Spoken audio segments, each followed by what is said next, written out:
Welcome to JCats, a program that seeks to introduce Japanese contextualized literature and ideas for use by missionaries and anyone who wants to share the gospel with Japanese people. 日本人から聞く日本のキリスト教。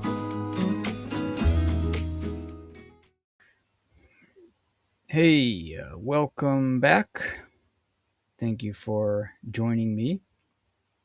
I was going to say early June, but it's already, sort of coming up on mid-June. And that means we'll be busy at camp with many children and adolescents and a few adults. Maybe we'll have bears this year. Parents are emailing in and expressing their concern that a bear might come to camp this year, so we're hoping we don't have issues with that. Not anticipating issues. There haven't been any bear sightings near the camp that I'm aware of.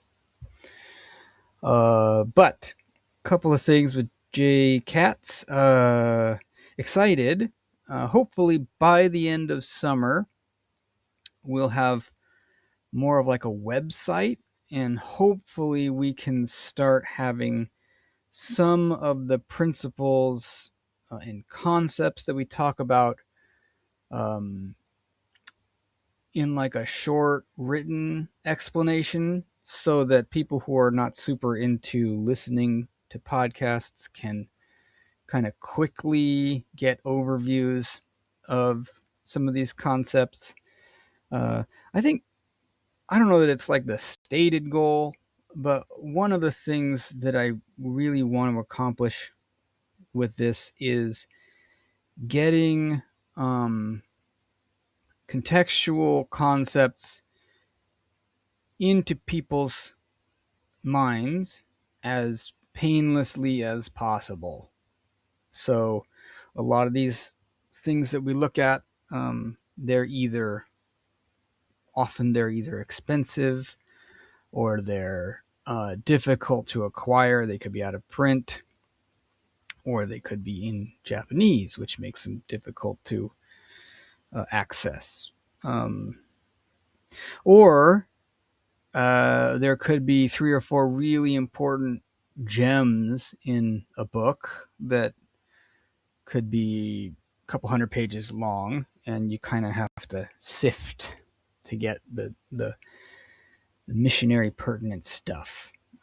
That is the case with the thing that I want to talk about today, which is super great, to the point that I really just wanted to lead off 2026 with this book.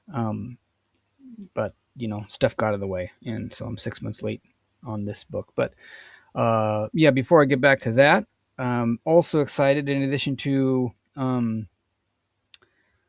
a website for JCats with the information, some of the information put into, easy to chew, bite-sized web pages. Bite-sized web pages for you all to chew on. And not just by me. So some other friends and friends of the show, friends, IRL friends and stuff, have expressed some interest in wanting to help get some of this stuff available, for which I'm profoundly grateful. So if you are able to check out the website, look for names of people that are helping that are not me, because that'll probably give you some more good perspectives. I'm also hoping to even have some friends host the podcast in cases where they have a contact that they'd like to interview or something like that. So look forward to a little bit of diversification here. Hope you don't, hope you don't hate it. Don't anticipate that you would. So yay. Back to back to the book that I wanted to share with you today. I read this book. I've known about this book since I came to Japan not quite 20 years ago. Not quite 20 years ago. A couple years back, I had considered trying to go through this material alongside some of the earlier material that I had been going through. But I read a book review from a very well-respected professor. At the time, he was at International Christian University. I think he's maybe at Sophia or something like that now. And the book that I'm talking about is Christianity Made in Japan, a study of indigenous movements by Mark Mullins. It was written in the 90s. And what it largely does, without just going to write, while I'm still being conversational and not just like reading stuff that I have written for reports or reading excerpts of the book, it's largely introducing Japanese Christian movements that are independent of Western oversight. Now, the criticism was, well, most of Japanese Christianity today is independent of Western oversight. And that the book essentially focuses on cults or sects, groups that would not be considered by most of the church to be orthodox, except Mukyokai. So Mukyokai is the first group that is considered by Mullins, and that one I think is pretty universally thought of as sort of a Japanese Protestant denomination, though that's kind of the opposite of what they set out to be, but just for the sake of terms. Whereas a lot of the other groups looked at would probably be considered heterodox at best by many people outside the church. And so the criticism was, why do you have to look for guys that are so Japanese that they're not really even considered Christian by Japanese Christians? I think Mullins answers this pretty well when I read the book. So I was like, oh, I should have gone over this material a long time ago. But I'm going to I actually had to write a paper or chose to write a paper on this book last winter. And so I'll just go over some of that because I feel like it's concise. Certainly more than I tend to be when I just try to chat. So I'll go over some of that, and then I'll try to go over some of the material in the book, and I'll try to finish with some of the things that I find really interesting. In the end of the book is just some random like data and stuff that's like, oh my gosh, that's 90s data. And that's interesting because in some cases we have updated data of the same stuff. And you can see these trends from like the 50s and 60s to then like the 90s and then like within the past 5 years. And they're not, spoiler alert, they're not particularly positive trends for the church or mission in Japan. But I think that the data could provide us with some ways to understand how to move forward. So I am going to get my paper out and then just dive right in. I will quote from the book from time to time, and I'll make sure that it's obvious when I'm quoting the book. Interestingly, the author was an MK in Japan. He's close to 70 now, and I think he's teaching college, university stuff in New Zealand now. but had been teaching in Japan, I think, previously to that. He was a CAJ kid. I know that because I was told that by my coworker who went to CAJ with his little brother many years ago. Okay, Christianity Made in Japan, a study of indigenous movements, was written by Mark Mullins in 1998 and published by University of Hawaii Press. Mullins also worked as editor and a contributor for Brill's Handbook of Christianity in Japan, published in 2003, and has been awarded the Pu Aronui Medal in New Zealand. Apologies for the pronunciation. In 2019, he was awarded the Order of the Rising Sun, a medal presented by the Emperor for academic contributions. The award is the third highest order presented by the Japanese government and generally the highest order awarded to non-government workers. All right. Mullins starts in this book, quote, "In this book, I am concerned with what happens to a world religion when it is transplanted from one culture to another." True to form, Mullins discusses specific cases of Christian indigenization, their relative success or lack thereof, and likely contributing factors. Okay. So that's why I think it's kind of interesting to me as a person who likes contextualization, because where did they contextualize? Where did they perhaps over contextualize? And was it effective anyway, or not, or why? Okay, so moving forward a little bit here. Let's see. One of the earliest indigenizers under study in Mullins' work was a first-generation convert from a former samurai family named Kanzo Uchimura. He started the non-church movement in response to the noxious bickering of the various denominations of the Protestant Church. This independence would give birth to further indigenous groups, while other groups would begin later in the 20th century and be birthed from Pentecostal movements. Of the groups under Mullins' consideration, modern mainstream Japanese Christians consider only Uchimura's non-church movement to be orthodox. The rest would be sectarian, and at least one considers themselves as the only true church.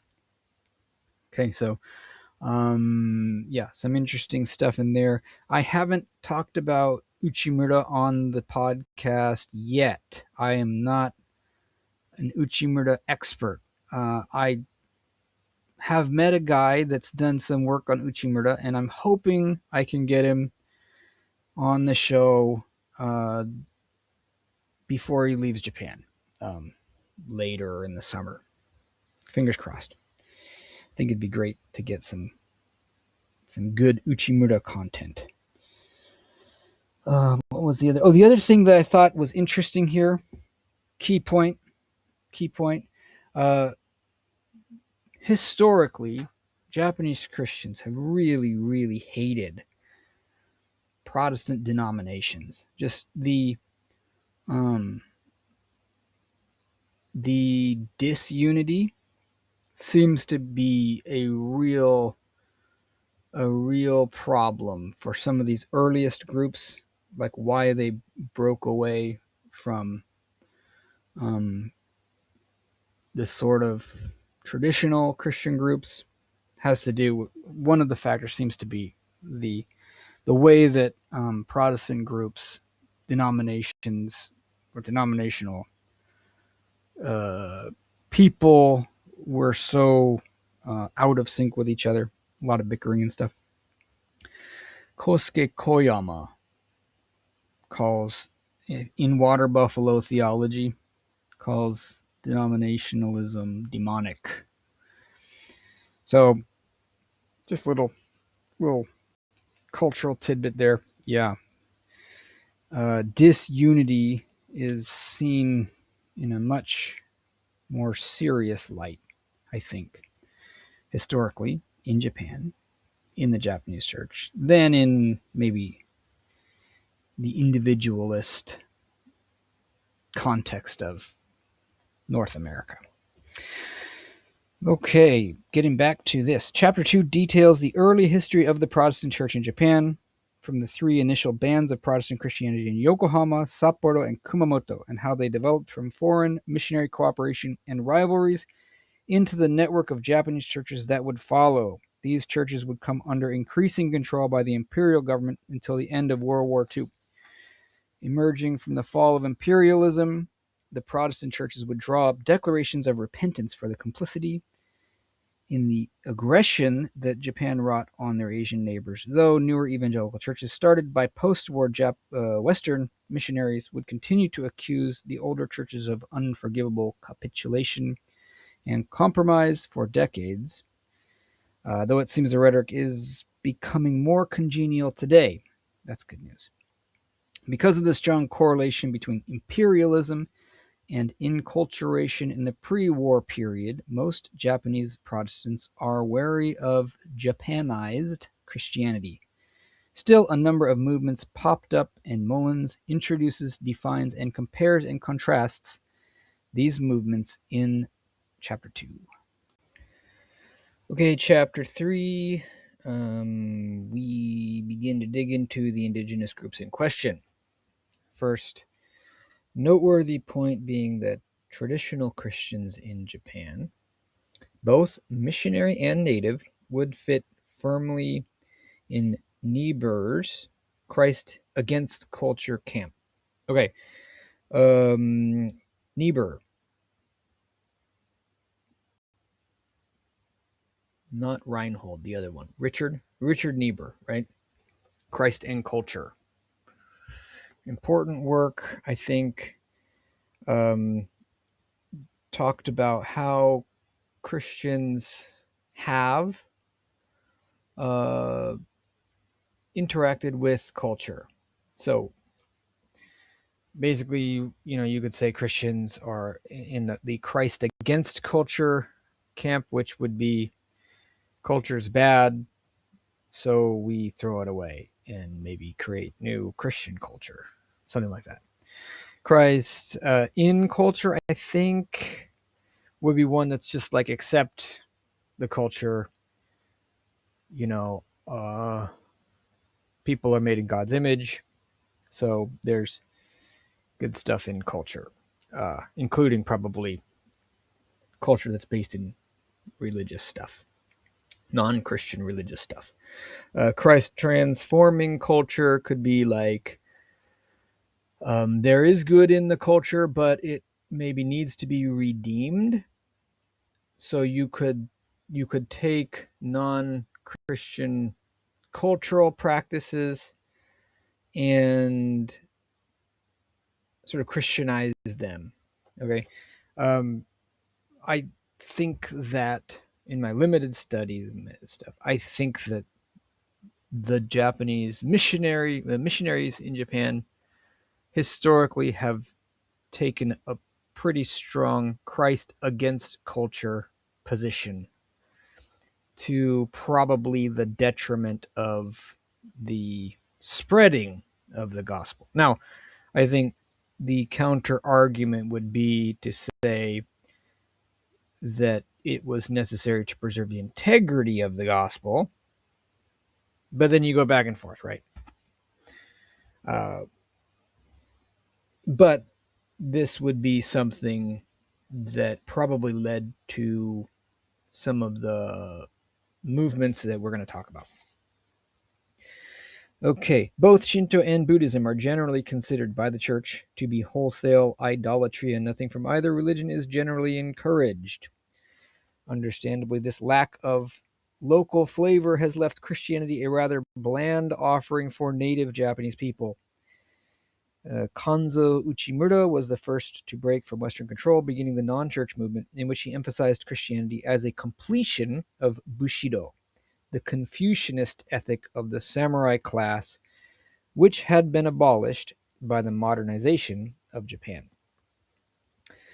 Distinctives of the non-church movement, that's Mukyokai, included a lack of ordination, building, and sacraments, and often featured cell groups meeting in homes or rented spaces. Uchimura provided recurring literature for the duration of his lifetime, and later leaders would do the same. Uchimura never functioned as the head of the non-church movement, simply its founder, as the movement was decentralized.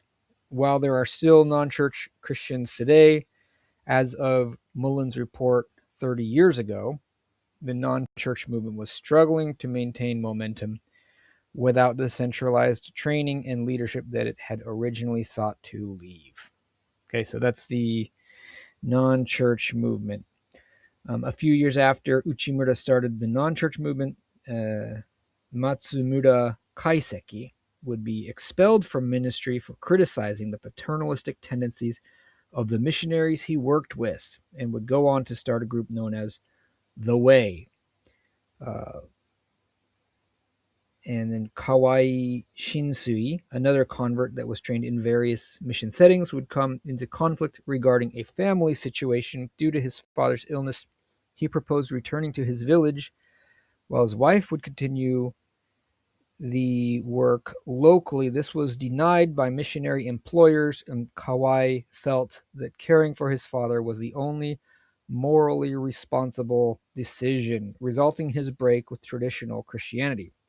He would go on to form Christ Heart Church, which would feature heavy elements of Japanese asceticism. Chapter 4 is devoted entirely to Uchimura's non-church movement. One of the major differences between Uchimura and Western missionaries was his acceptance of pre-Christian Asian religious figures as lesser forms of goodness, as opposed to seeing them as demonic. An entry in Uchimura's editorial in 1926 has a poem entitled Buddha and Christ, written by Uchimura. The poem goes like this: Buddha is the moon, Christ is the sun. Buddha is the mother, Christ is the father. Buddha is mercy, Christ is righteousness. End quote. This friendly perspective towards figures like Buddha, Shinran, Confucius, and others is shared between the non-church movement and other Japanese indigenous forms explored by Mullins. Though this is a clear departure from the Western Protestantism from which these movements were birthed, Mullins points out that it is not an innovation in historic Christianity, as Justin Martyr thought similarly, or perhaps even higher, of pre-Christian Greek sages such as Socrates. And it's not just Justin Martyr. Clement of Alexandria, Origen, and Augustine were all very big fans of like Plato and Aristotle. And some of them thought of those Greek sages as sort of pre-Christian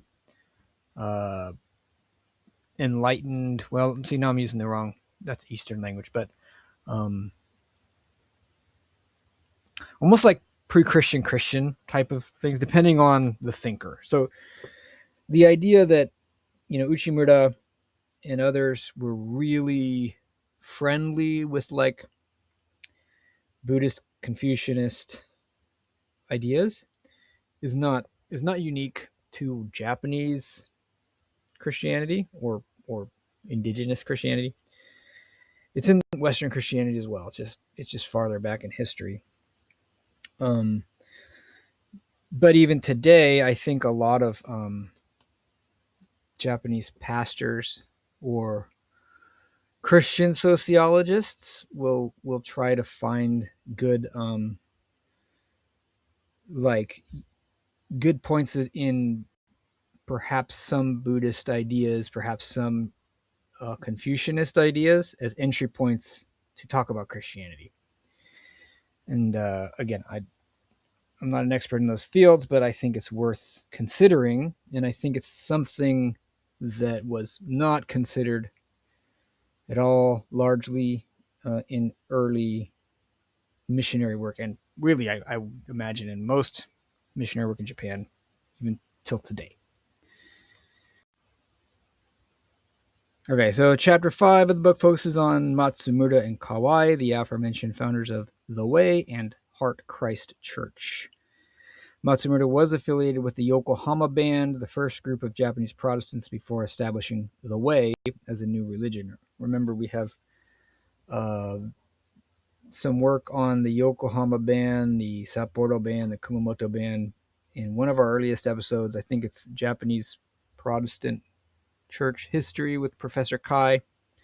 You can review that stuff if you're interested.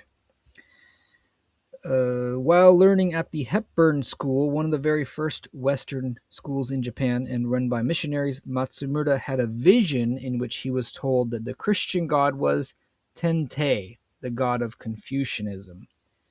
After broadening his understanding under missionaries from various denominations, including Unitarians, before starting his own sect of Christianity, which emphasized psychic phenomena, higher criticism, and Neo-Confucianism.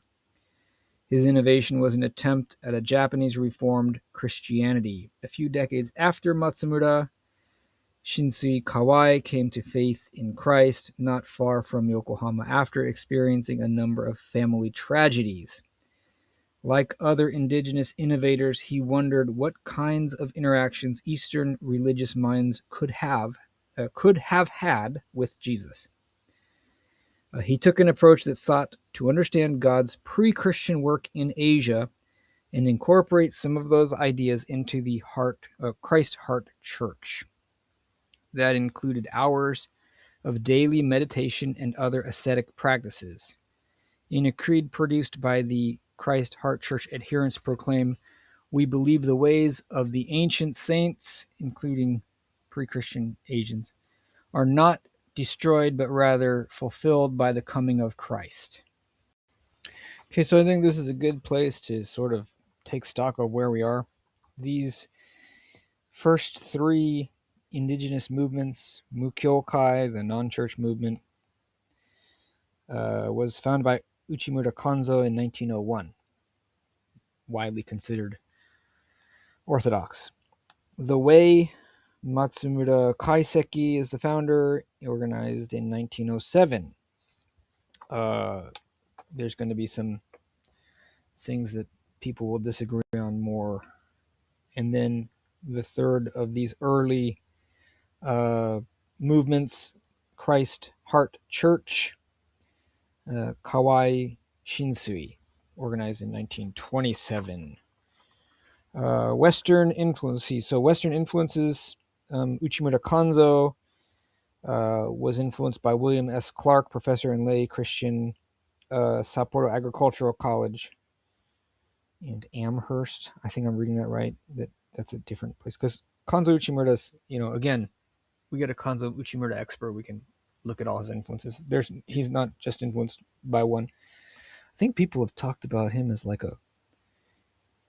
a Presbyterian / Quaker / samurai, Anyway, dominant native influences, Confucianism, and Bushido, which I think that Confucianism would probably be the thought system that maybe influenced Bushido in the first place.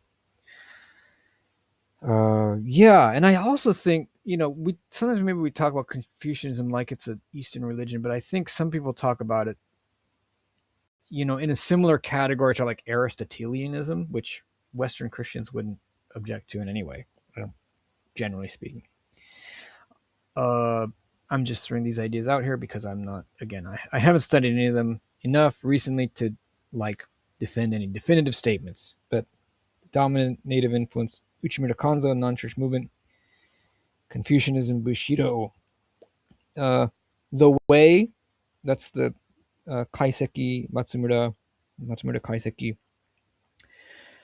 Dominant Western influences would be a Dutch Reformed Church missionary, Yokohama Band, New Theology, and Darwinism. Dominant native influences would be Neo-Confucianism and Shinto. Christ Heart Church, 1927, Kawai Shinsui. Dominant Western influences, German Reformed Church. Dominant native influences, Confucianism, Buddhism, mountain asceticism. And then it says Kyoken Jutsu. I'm not familiar with what that is. I did read the book though, but it was like 6 months ago. And then I got another table 4 here on page 49 of the book. It gives some charismatic features of indigenous Christianity. Now, the charismatic groups are going to be more prominent later.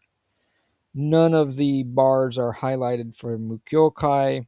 The Way and Christ Heart Church both feature continuing revelation, healing and or exorcism. There's kind of like cases where maybe they started with some of that but don't continue with it any longer.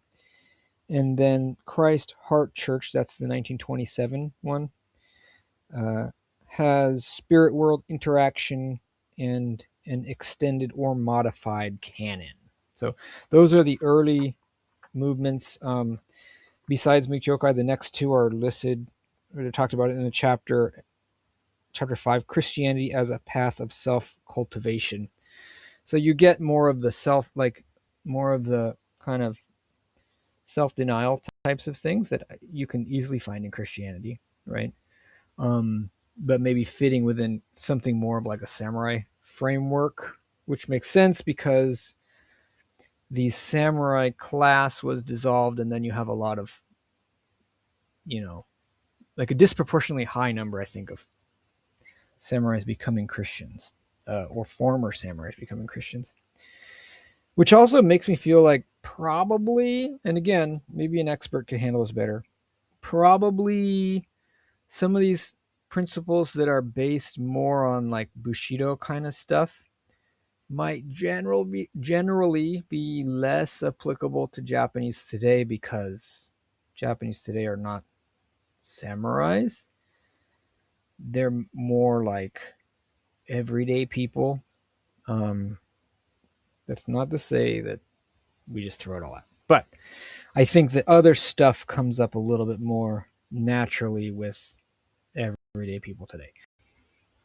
I think it's a good place to pause and reflect, and just, we're going to finish today's podcast without finishing the book, because I think something that these early indigenizers, as we'll call them, did that we don't consider today, that I think we could consider, that I think we could talk through, I think we could debate, I think we could understand better if we can be more Christ transforming culture, similar, as opposed to Christ against culture, similarly to the way, but perhaps even less drastic than early church fathers like Justin Martyr and Origen and Augustine and Clement of Alexandria. I think if those guys had been presenting their way of dealing with Greek philosophers to people today, they would be rejected. But we don't really reject that or talk about it much. But I think if we understood some of these ideas and appealing things within Confucianism, within Buddhism, then I think we could better understand what things we could talk about not tossing out. It's not for me to make suggestions here or now, especially since I haven't really looked into the details much lately. But I don't think Christians, or I don't think missionaries, have ever really done much of that, and I think we would benefit to do some of that. So yeah, I mean, that's something that you all can think about in your own situations. Probably none of us know very much about Confucianist thought, much about what in Buddhism appeals to Japanese people. I think you probably get less appeal in either of those thought systems today in Japanese people than you did 100 years ago in Japanese people. So that's a thing, but still worth, I think, thinking about. Interestingly, when we parse the book into like what we've gone over so far and then what's left in sort of later-ish indigenizers from like the mid 30s to closer to like the 70s, I think you have people who are addressing the idea that missionaries throw out Japanese thought, like Bushido, Confucianist thought, and Buddhist thought. And then later indigenizers, I think, and we'll maybe go over this a little bit the next time we talk about this book, hopefully when I get back from camp in a few weeks. They tend to go over how indigenizers dealt with how missionaries would kind of dismiss Japanese ancestors, right? That's a big issue when a missionary can come in and say, well, my Christian ancestors are in heaven, but your Japanese ancestors are in hell. I think that's a quick no for a lot of people. I think that's something that missionaries have not dealt with in a very serious way. Serious is probably not the answer.